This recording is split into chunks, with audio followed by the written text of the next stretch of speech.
I miei genitori erano entrambi insegnanti qui a Udine, nelle scuole superiori, e quindi io sono, benché sia nato non a Udine ma a Cordovado, qui vicino, ho vissuto sempre qui.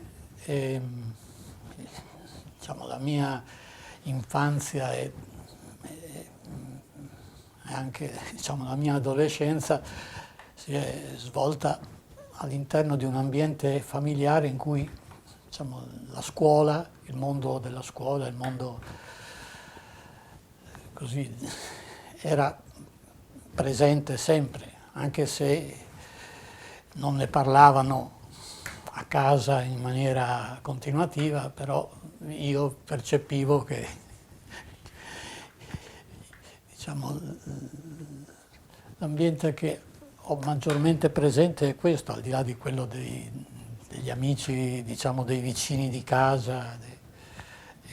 E quindi devo dire che anzi, io mi sono sempre trovato bene a scuola, cioè non ho mai avuto difficoltà di ambientamento o di rapporti. Quindi l'ambiente scolastico è stato per me il più accogliente possibile, insomma. Forse anche perché questi genitori mi garantivano una specie di rete di protezione, come io sapevo che era un ambiente familiare, ecco, questo. Quali erano le opinioni politiche dei tuoi familiari in generale? Opinioni politiche in casa, io ero, quando sono stato in grado di intendere, diciamo, ho percepito immediatamente che noi, i miei genitori erano su posizioni, allora non si diceva di sinistra, ma su posizioni critiche, si commentavano le vicende nazionali, politiche nazionali, le commentavano ascoltando la radio o guardando la televisione più avanti, ma leggendo il giornale si commentavano, le sentivo commentare. La politica era l'argomento presente, lo è stato sempre di più, diciamo, nel corso. Però nessuno di loro era vicino a qualche partito, insomma, erano del tutto lontani, distaccati. L'ambiente credo che frequentavano, per quel poco che si frequentava, era i colleghi, l'ambiente, e quindi diciamo che erano un ambiente laico, certamente, critico, se vogliamo, nei confronti delle istituzioni ufficiali. E quello che penso si possa dire, perché la parola di sinistra adesso non rende l'idea, io avvertivo, e questo loro avevano conosciuto la guerra e le vicende immediatamente precedenti e successive erano molto vicine nella loro memoria, per cui anche se non ne parlavano, io penso che sia giusto definire quello un ambiente in cui la mentalità, l'atteggiamento era quello che si diceva antifascista, cioè era molto presente il senso che eravamo usciti da una fase, da un periodo negativo e che adesso si stava vivendo una fase nuova, non del tutto soddisfacente per loro, per le loro idee, però certamente una fase di evoluzione che loro seguivano con passione, posso dire, insomma, anche se appunto non facevano parte di alcuna formazione politica, e neanche, anzi, si tenevano, direi, piuttosto lontani la scelta della scuola superiore, diciamo del passaggio dalla media al liceo classico è avvenuta in modo del tutto naturale. Ricordo che quando ero alla scuola media l'insegnante di lettere in qualche momento mi ha detto, anche forse non parlando esclusivamente a me, ma a un gruppo di noi, beh, voi certamente andrete al liceo classico, come fosse una cosa ovvia, e così è stato, insomma. Non ho mai avuto problemi di scelta, ecco, questo. Semmai il problema è stato chi avrai come insegnante, chi ti capita al ginnasio. Mi hanno iscritto alla sezione A subito perché è sembrato che fosse normale, ecco. E qual era complessivamente l'atmosfera tra compagni di scuola? Quali erano un po' gli orientamenti politici quando hai cominciato il liceo classico? Della tua classe? Sì, dal punto di vista, dici, della politica o del modo di pensare? In generale. Beh,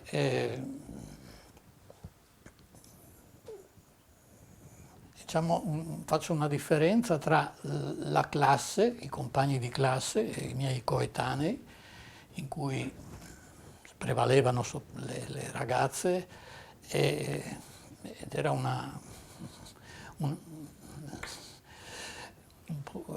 ambiente in cui, cioè, non è che ci fossero grandi interessi culturali o grandi discussioni o una particolare vivacità, no? Eravamo piccoli, 14-15 anni. Invece la scuola faceva sentire un po' la sua. Io ricordo che in quarta ginnasio sono stato eletto, perché ogni classe eleggeva un rappresentante in un consiglio del circolo studentesco interno, tra l'altro di cui tu eri uno, credo, dei animatori, e quindi mi sentivo molto vicino al gruppo di quelli anche più anziani, più avanti, e partecipe di scelte, di attività di interesse generale per gli studenti, insomma, della scuola. In questo ero un po' isolato nella classe, cioè non è che ci fosse una partecipazione, anzi direi questa è venuta molto dopo, insomma, nel tempo. C'è stato un episodio, se posso raccontare questo perché mi sembra utile. Nel 65, quindi io ero in quinta ginnasio, ci fu la prima volta una rievocazione del ventennale della Resistenza. E ci fu una circolare, una disposizione, credo, che partiva dal Ministero, in cui si dava mandato agli insegnanti in ogni classe di ricordare. Nella nostra classe noi avevamo in quel periodo una supplente di lettere, la quale era decisamente di orientamento politico conservatore, e ha detto: io questo di sicuro non lo faccio, se qualcuno di voi si vuole offrire. Io mi sono offerto, cosa che non facevo mai perché non avevo la vocazione così. Mi sono offerto volontario perché questa cosa della Resistenza, che io non conoscevo per niente, cioè avevo un'idea assolutamente vaga, però sentivo che era una cosa importante. Avevo ricevuto una volta, poco tempo prima, in regalo il libro delle lettere dei condannati a morte della Resistenza europea, Einaudi, non so se ricordi quello. Ed ero rimasto molto impressionato dalla lettura di queste cose, per cui mi sono offerto volontario e mi hanno dato il tempo, una settimana, non si ricordo, per prepararmi. e mi sono reso conto che non sapevo nulla e che non c'era nulla da sapere, che si potesse leggere. Mia madre mi ha, ha ricevuto dal suo collega, il professor Gallo, che è stato partigiano, un libricino di battaglia, che era un piccolo libro, una breve storia della Resistenza, che io mi sono letto, ma con un po' di delusione, perché mi aspettavo di sentire parlare della Resistenza in termini... Ma comunque l'essenziale è stato che io ho fatto una brutta figura quando dovevo parlare ai compagni, ma quello che è più grave è che sono stato attaccato dai miei... nel senso criticato. Una compagna ha detto: "Ah, i partigiani ammazzavano, facevano, erano..." E un altro mi ha detto, quando sapeva che dovevo parlare, dice: "Ah, oggi ridiamo perché sentiamo chissà che..." Quindi è stata un'esperienza traumatica per me, perché non sono riuscito. Alla fine una mia compagna, che invece se l'era presa a cuore come me, mi ha detto: avresti dovuto dire così, così, così." E ho detto: "Ma non mi è venuto in quel momento", insomma. È stato un mezzo fallimento. No, per dire che il clima non era, e l'ambiente era molto chiuso, e le conoscenze in questi argomenti erano del tutto, cioè non si poteva parlare, perché parlarne era comunque sbagliato, era un modo per... Non è che si dicesse quella volta: "Qui non si fa politica", ma il senso era: lasciamo stare questi argomenti che sono fonte difficili da trattare, ecco questo. E poi hai notato una certa differenziazione rispetto alle posizioni iniziali nel corso dei 5 anni, no? Nell'atteggiamento politico dei tuoi compagni di classe? Sì, senz'altro. Diciamo, al liceo la situazione era decisamente, si è aperta molto di più, non tanto sulla politica come in quanto tale, ma così risentivamo certamente di una situazione esterna che si stava evolvendo. Un altro episodio che ricordo è stato quando si è parlato in classe del fatto che a Roma veniva rappresentato una commedia, un dramma di uno scrittore tedesco che si chiama, adesso non mi ricordo, il nome era Ochult, un nome così, Il vicario, e si parlava del comportamento del Papa Pio XII durante il periodo in cui c'era il nazismo, e questo dramma è stato vietato, è intervenuta la censura e lo ha bloccato. Di questo si è parlato in classe, perché la cosa aveva fatto un certo scalpore, il professore di filosofia ne ha parlato, allora io ho detto: "Sì, so cos'è quella cosa così", e lui si è... Quindi voglio dire, il clima era più aperto, e soprattutto, diciamo, se non l'ultimo anno, già dal penultimo anno era abbastanza cambiato, ecco. E quindi il famoso 1968 ti trova ancora al liceo o sei già in Ecco, partenza? io ho fatto la maturità nel 68 e quindi la prima parte dell'anno l'ho vissuta al liceo, in terza liceo, e la seconda parte invece da matricola all'università. Lì al liceo noi abbiamo avvertito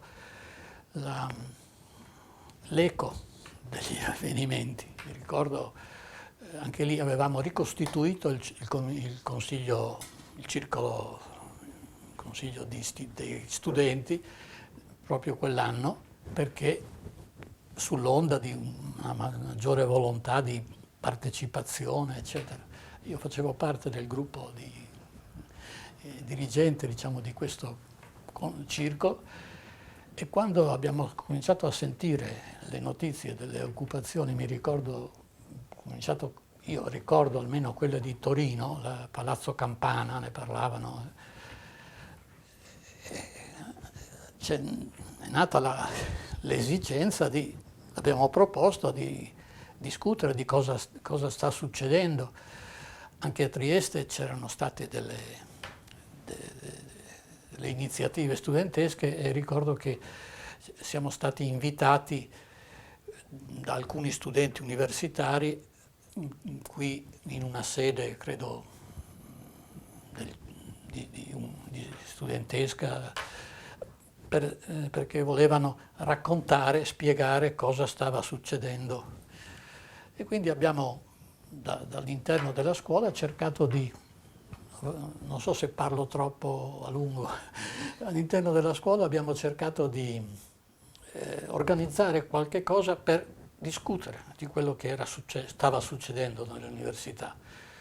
E questo fatto ha allarmato moltissimo il professore che faceva da sorvegliante, diciamo, tutore del gruppo di questo circolo, il quale ci ha sconsigliato dal farlo e anzi ha raccomandato che sospendessimo l'attività di questa cosa, il che ha dato origine a uno scontro tra me e questo professore, e poi sono stato redarguito, sono stato chiamato in presidenza, mi è stato detto che avevo avuto atteggiamenti poco consoni, e un po' mi hanno spaventato, al punto che sì, non ho ricevuto nessuna sanzione per questo, però ricordo che il vicepresidente mi ha detto: conosciamo i tuoi genitori, e quindi, come dire, sappiamo che non sei un poco di buono, però vedi di stare calmo, eccetera. E in realtà io non avevo fatto nulla, nient'altro che rivendicare questo desiderio di fare una riunione assembleare nella scuola probabilmente l'equivoco è nato perché il professore, sentendo dire volete convocare un'assemblea della scuola, ha detto sì, e dopo che avete convocato l'assemblea cosa fate? E al che io ho detto vedremo, non lo so. E questo lo ha allarmato moltissimo, perché deve avere pensato che avremmo chissà fatto chissà cosa. E così è finito. Questa è stata, diciamo, la prima fase. Si intende che nel frattempo ci si incontrava anche fuori dalla scuola, nei locali dove si frequentava, c'era modo di discutere e anche di sentire raccontare quello che accadeva nell'università, in particolare sì, qui di Trieste, perché era con questi che avevamo modo di confrontarci. Poi invece la cosa è cambiata completamente, la situazione, quando mi sono iscritto alla facoltà di Trento, di cui sapevo vagamente che Trento era stato uno dei centri di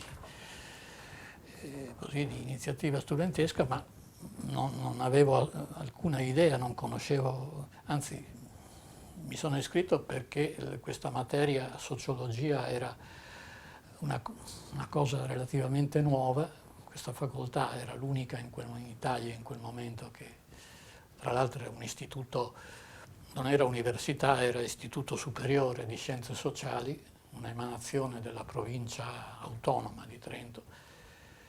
E quindi mi sono trovato in questo ambiente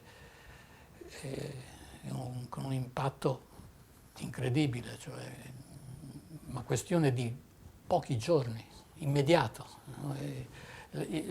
Noi siamo arrivati, io dico noi perché in poco tempo ho fatto amicizia con altri ragazzi di altre parti d'Italia, matricole. E la prima lezione che noi abbiamo avuto, l'abbiamo avuta nella palestra dell'università, tenuta da uno dei leader del movimento studentesco. Cioè, questi ragazzi, come arrivavano alle matricole, ci hanno tenuto, ed è stato in questi primi giorni una forma quasi di, per dire una brutta parola, indottrinamento, ma non era vi raccontiamo cos'è questa università, che cosa è successo qui in questo ultimo periodo, e ci siamo trovati immersi proprio nel pieno della... eravamo nel 68, era il cinquantenario, credo, della vittoria della fine della prima guerra mondiale. E il 3 novembre era il giorno della liberazione di Trento, era venuto in visita il Presidente della Repubblica e simbolicamente portava alla città di Trento in dono una somma che doveva essere, credo, di 1 miliardo di lire, come fosse probabilmente la scelta era decisione del governo di fare un intervento straordinario nelle città. E Trento dice, il Presidente è venuto a portare 1 miliardo di lire. E quindi in quell'occasione gli studenti, il movimento studentesco, aveva inscenato, aveva preso un'iniziativa e messo un'iniziativa di mobilitazione per contestare l'uso che si voleva fare di questo miliardo. Sembrava che volessero fare un auditorium. E quindi gli studenti del movimento studentesco dicevano no, questi sono, e ricordo il messaggio, diciamo il contenuto, è plusvalore, è frutto del lavoro sociale, va restituito ai produttori, a quelli che lo hanno realizzato. E quindi contestavano la scelta dell'auditorium come fosse uno spreco, un lusso. La città non ha bisogno di un auditorium, ci sono situazioni di degrado, di povertà, eccetera. E questo fatto, questo episodio, che tra l'altro aveva dato luogo a scontri perché durante la protesta erano stati fatti dei sit-in nel percorso dell'auto presidenziale. E questi ragazzi, io non facevo parte allora di questo, erano stati presi a botte dagli alpini che invece vedevano questa come la loro festa e si vedevano rovinare, si vergognavano proprio di vedere che il corteo presidenziale, la tuta, venivano così attaccati in questo modo. Ma da ciò è venuto lo spunto per queste lezioni introduttive. Noi quando siamo arrivati, mi ricordo, il primo concetto che ci hanno era la restituzione, il sapere deve servire per la restituzione del valore. Noi siamo dei privilegiati, noi abbiamo avuto la possibilità di essere qui per studiare, ma tutto quello che noi abbiamo qui intorno, dicevano, i muri dell'università, i libri, le cose, sono frutto del lavoro e noi dobbiamo restituire in termini di capacità di azione, di intervento, questo, e quindi il concetto era la restituzione del sapere sociale, qualcosa del genere. Quindi questo avveniva prima che iniziasse l'anno accademico, proprio nei giorni immediatamente precedenti. la sensazione che abbiamo avuto era che non ci fosse nessuna soluzione di continuità tra la discussione del movimento studentesco, queste assemblee che si svolgevano fuori dalle aule, e quello che poi sarebbe avvenuto nelle aule, perché diciamo che la protesta a Trento del movimento studentesco si era realizzata e aveva avuto anche pieno successo, se vogliamo, durante i mesi precedenti. È stato lì che il movimento studentesco, ponendo quelle rivendicazioni, quelle parole d'ordine, quelle che sono comuni a quello che è avvenuto poi altrove, almeno quello che ho letto lì a Torino anche. E quindi la contestazione delle lezioni cattedratiche, la contestazione del tipo di insegnamenti e anche dei contenuti dell'insegnamento che erano considerati di parte, cioè era già avvenuta e aveva avuto come risultato, questa è stata una scelta, credo, molto intelligente della parte accademica, diciamo, perché il rettore, che era in precedenza un professore di matematica di Padova, è stato allontanato o si è dimesso, non ha voluto, e è stata rinnovata completamente o in larga misura il corpo docente con la chiamata di insegnanti nuovi.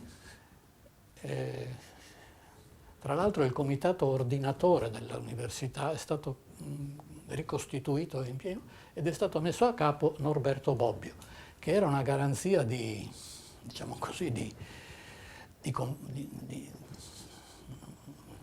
Bobbio era una personalità a quella volta massima, diciamo, dal punto di vista anche politico del suo ruolo.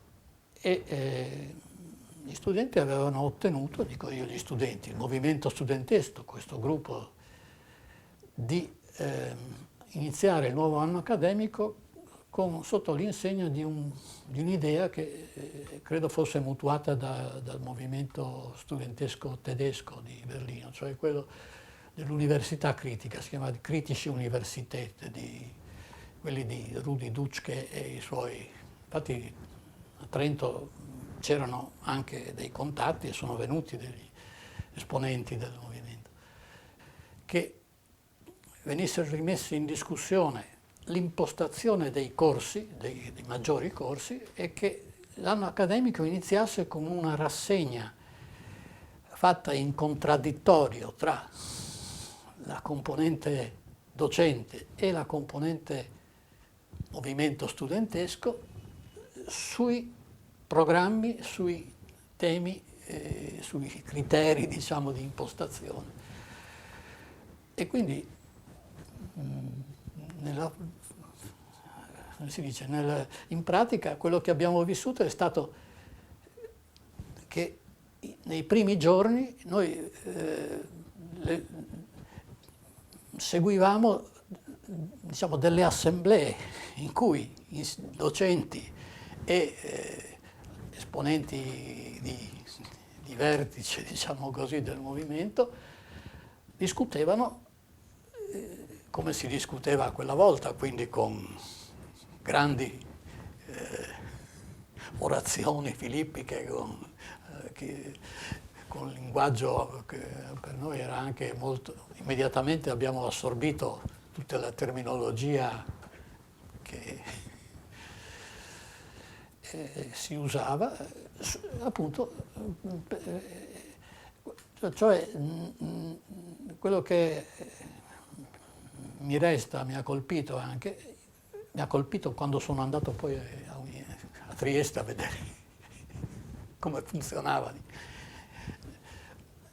noi non abbiamo conosciuto all'inizio lezioni o il discorso era grandi conferenze, dibattito e poi gruppi di lavoro, gruppi di seminariali seguiti da assistenti, eccetera. Quindi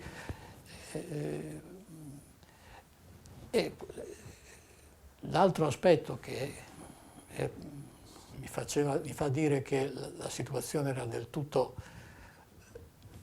non paragonabile a quella precedente era che noi nella discussione sugli argomenti del programma accademico c'era una totale continuità con la discussione sulle vicende politiche esterne, cioè si parlava della sociologia ma si parlava contemporaneamente della realtà sociale della città, della classe operaia,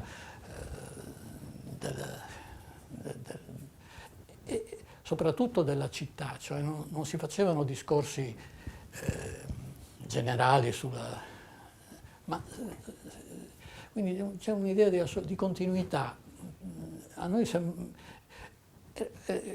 la sensazione di una full immersion, perché non si usciva mai non c'era un momento in cui dicevo adesso basta, abbiamo finito. No, finito all'università ci si trasferiva in mensa e nella mensa tutti, anche i docenti, anche lì si continuava la discussione, eccetera. Poi al cinema, di nuovo, tutti quanti. Quindi la città era piccola, gli studenti erano tanti, la sensazione era di vivere immersi in una...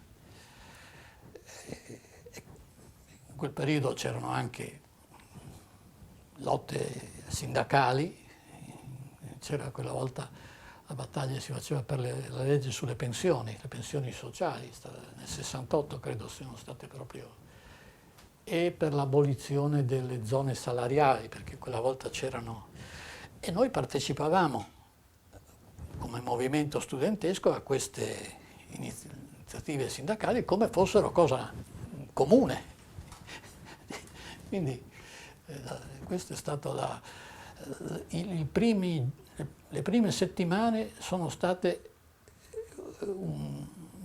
una specie di bagno in una realtà sociale completamente in movimento. Volendo si potrebbe dire che è stato una specie di lavaggio del cervello. Lo è stato. È impossibile che nel giro di così poco tempo si prendano dei modi di parlare, delle abitudini,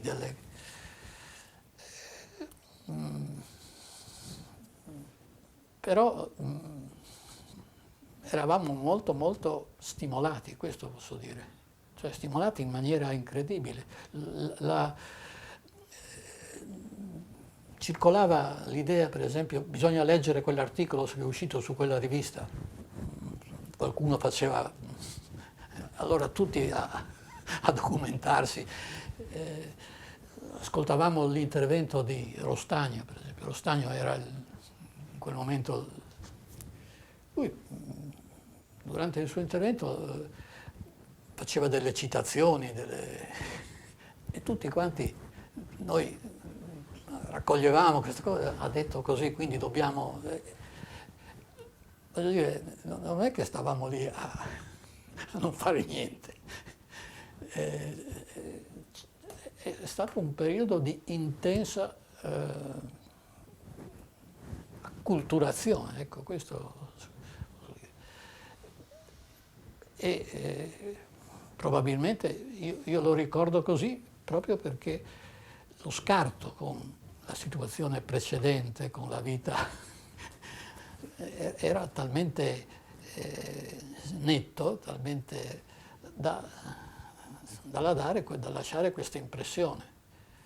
Quando tornavo a casa a Udine, in media stavo 15 giorni, poi ogni 15 giorni, no? Era come cambiare il mondo, si passava in un altro. in un altro mondo. Trento noi la consideravamo, ci veniva descritta come un roccaforte non della Democrazia Cristiana, ma della parte più così conservatrice della democrazia. Era la città di Piccoli, che quella volta era esponente diciamo, centro di quella corrente che è dominante nella DC, ma era la corrente, chiamiamola, meno innovatrice, meno... la città, quindi, ufficialmente, se stiavamo ai giornali, lì hanno 2 quotidiani, l'Adige e l'Alto Adige, aveva molto le distanze, teneva... No, la popolazione no. La popolazione, io vivevo in una camera in affitto, c'era curiosità, eravamo considerati un po' dei fenomeni, diciamo così, folcloristici, però nessuna ostilità. Questa l'abbiamo conosciuta più tardi perché voglio dire che in quel periodo lì non si parlava di violenza, non esiste assolutamente. Era, se ha senso dire movimento pacifico, quello era l'espressione di un movimento del tutto pacifico, non c'era... Il sit-in era il massimo cioè esporsi alla... Sì, molti di questi miei compagni si sono presi denunce, però non perché avessero dato un pugno a un poliziotto, per dire, o perché avevano occupato uno spazio pubblico, perché, insomma, queste erano... E quindi la città non era ostile. Lo è diventata, secondo me, quando ci sono stati poi gli anni successivi, gli incidenti veri, le forme più... E dopodiché, allora, tu a un certo punto fai anche il militare, a memoria dico, e poi dopo torni qua in regione. Ecco, com'è stato il ritorno, diciamo, l'impatto dopo questa esperienza? No, diciamo che quello che io prima ti ho descritto è stato un momento che è durato alcuni mesi, ma già nel corso dei primi mesi del 69 questa situazione che così descrivevo come di full immersion, ne era andata scemando, e è andata scemando perché a un certo punto è successo qualcosa che non riguarda solo Trento.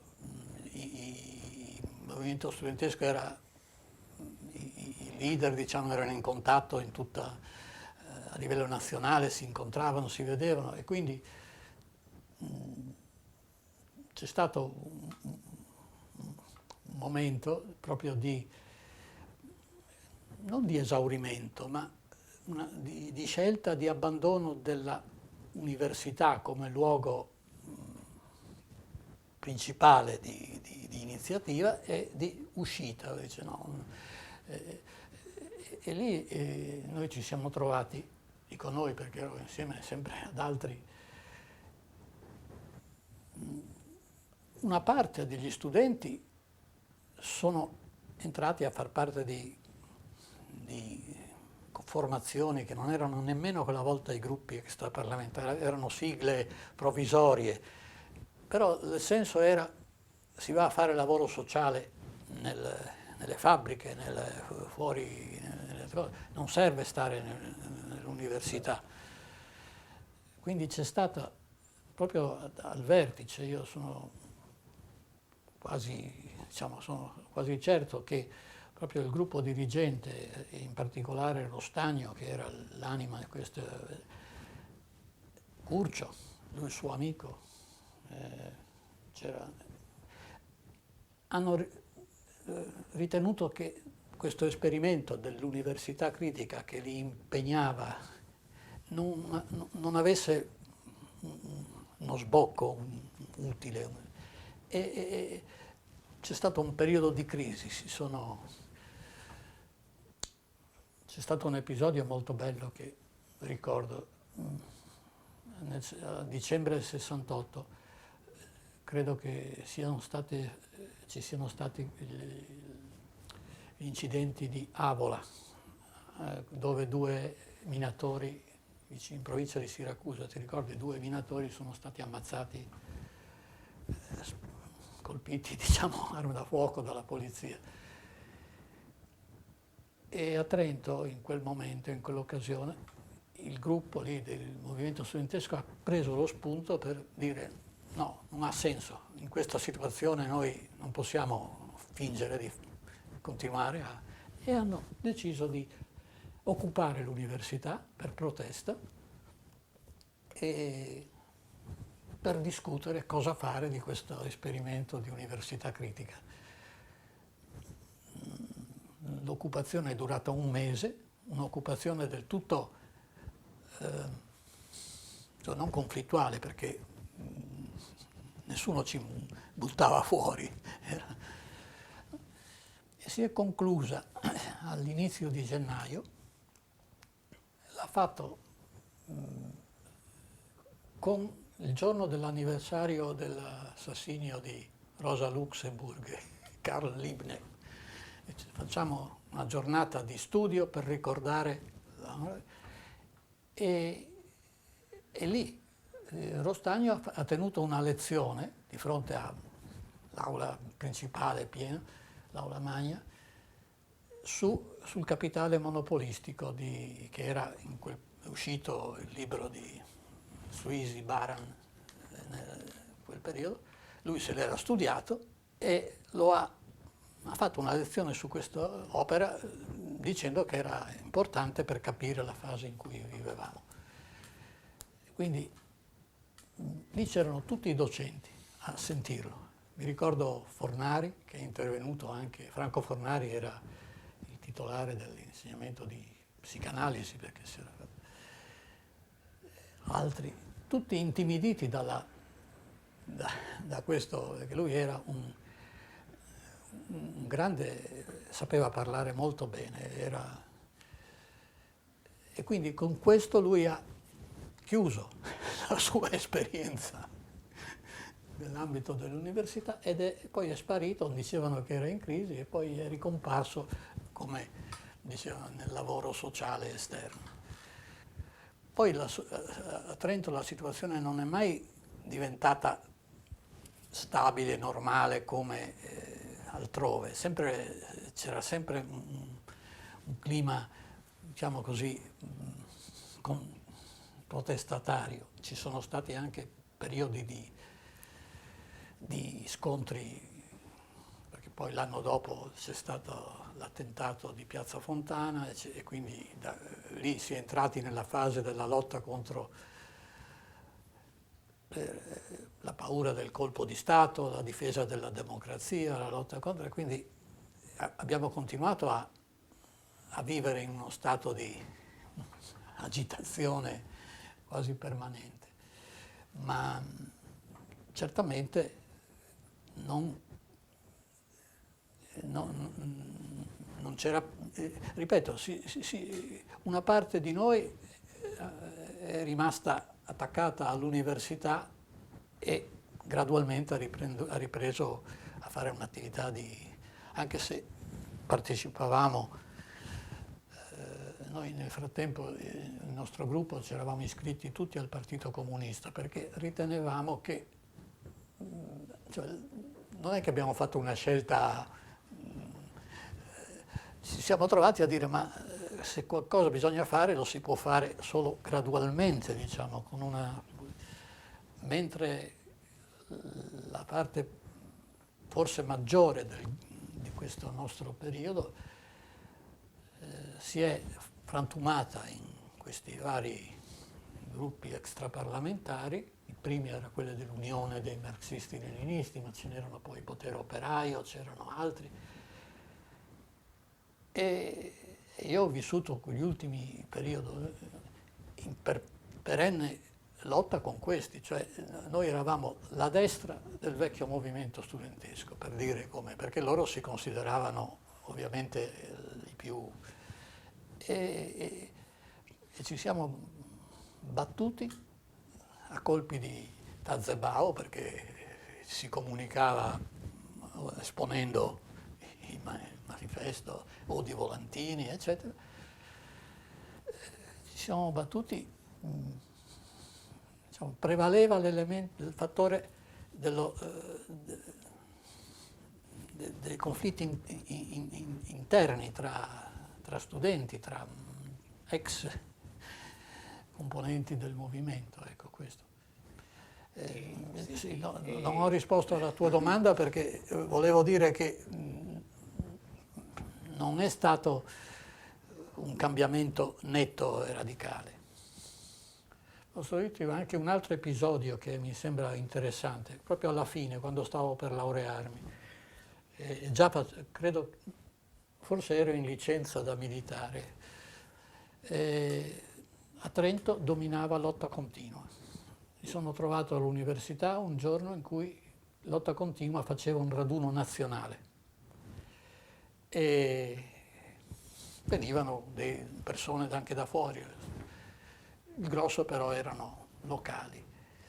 E ho incontrato ad assistere ai lavori della cosa un vecchio compagno di liceo qui dello Stellini, che tu conosci benissimo, Guido Krainz, che a quell'epoca era di lotta continua.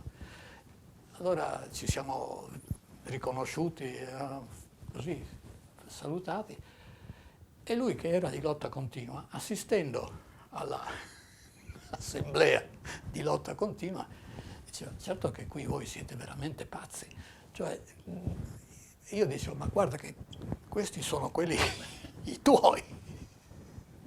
E dice: no, qui evidentemente voi, il fatto che la materia, sociologia, ha fatto sì che vi si formasse una... Quindi lui stesso prendeva le distanze, non si riconosceva in queste... perché dava l'impressione di essere molto agitati, lui era molto più compassato e diciamo un politico più normale rispetto a... Ecco, quindi quando poi io ho finito il servizio militare, avevo già fatto il concorso per andare alla regione, l'ho fatto sempre mentre ero militare. Sì, l'impatto è stato durissimo, ma è stato duro perché per l'ambiente di lavoro, gli uffici, questo era, non era, c'era la sensazione di essere entrati in uno stato di immobilità, oltretutto gli uffici erano della regione, molti dei colleghi erano di orientamento politico democristiano o vicino alla cosa, per cui uno si sentiva anche isolato dal punto di vista delle relazioni. Sì, l'impatto è stato molto duro. Io avrei, se ci fosse stata l'occasione, cercato qualcos'altro, proprio perché mi rendevo conto che, cioè, parliamo del 75, quindi nel 75 già c'erano stati alcuni episodi gravi di tipo terroristico, se vogliamo. Quindi la sensazione era che si stava perdendo, esaurendo completamente la spinta propulsiva, come si diceva, del movimento. Ecco. E complessivamente, con quello strumento magico o imperfetto che è il senno di poi, che giudizio complessivo dai del 68? prima ti parlavo della resistenza, cioè delle cose. Io avevo la sensazione che noi fossimo quelli, i figli di quelli della resistenza, e che questo movimento del 68, nonostante fosse una cosa mondiale dal punto di vista del fosse il nostro contributo alla trasformazione ma non uso parole come rivoluzione o cose così, proprio alla trasformazione. E secondo me questo mi ha pesato come fosse il fatto che questo movimento si fosse esaurito o si fosse spento esaurito o avesse preso la piega completamente distorta del terrorismo e mi è pesato come un fallimento, se vogliamo, una cosa, un fallimento. Responsabilità, non siamo stati capaci di fare qualcosa, di costruire qualche cosa. Nello stesso tempo ho sempre pensato, ma aspettiamo, vediamo, è impossibile che questa cosa non dia poi dei frutti. Diciamo che quindi è più un'idea autocritica. Abbiamo presuntuosamente pensato di poter fare di più, e invece non era così. Siamo stati ingenui o velleitari o ridicoli in certe cose. Quindi questo non significa negazione o critica, significa semplicemente senso del limite di quello che si è. Ho detto, ok, questo è quello che noi siamo riusciti a fare, ecco, questo è più o meno. Allora, le domande conclusive topiche sono un libro, un film, una canzone, che non devono essere necessariamente Sì, legati. ho visto, Capito? sì. Nel senso che no, Petrossi ha detto Guerre stellari, per dirti, ecco, un esempio. Sì, ma un libro, un film, Un libro, sì, un film e una che canzone. ti ha segnato, diciamo.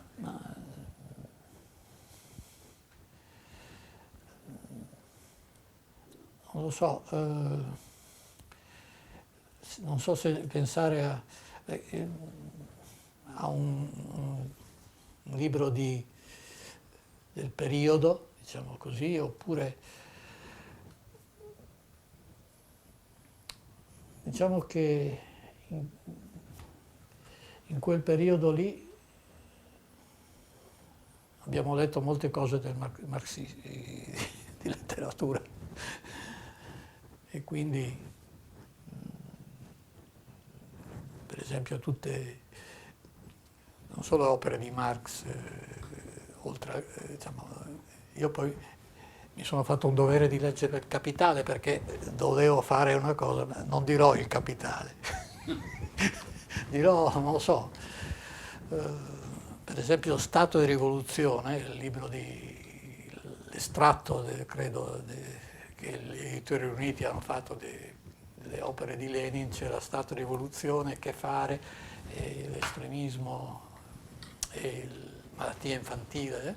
Ecco, Stato e Rivoluzione è un libro che abbiamo discusso molto ed era importante perché il problema era, ma la nostra democrazia, che è una democrazia parlamentare, diciamo, va su il concetto della dittatura del proletariato che non convinceva. Allora, Stato Rivoluzione ci confrontavamo con diciamo così, il pensiero del Partito Comunista Italiano, il fatto di dire ma noi abbiamo la Costituzione ci permette di avere una democrazia sempre più... Quindi è stato uno degli argomenti più... Forse non è proprio un libro di piacere, ma insomma è un libro che abbiamo discusso molto.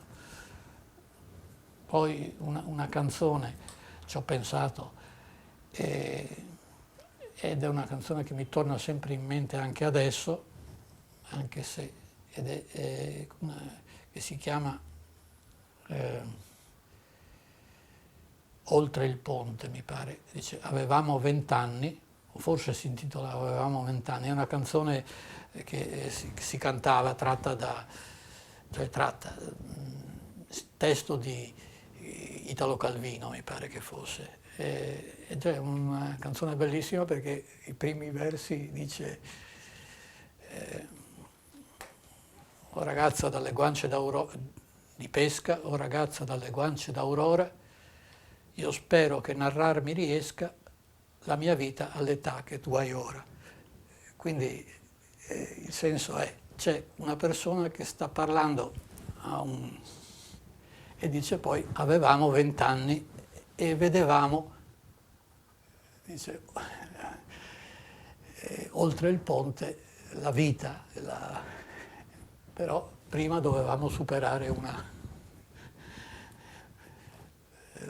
barriera di fuoco, non so come dice.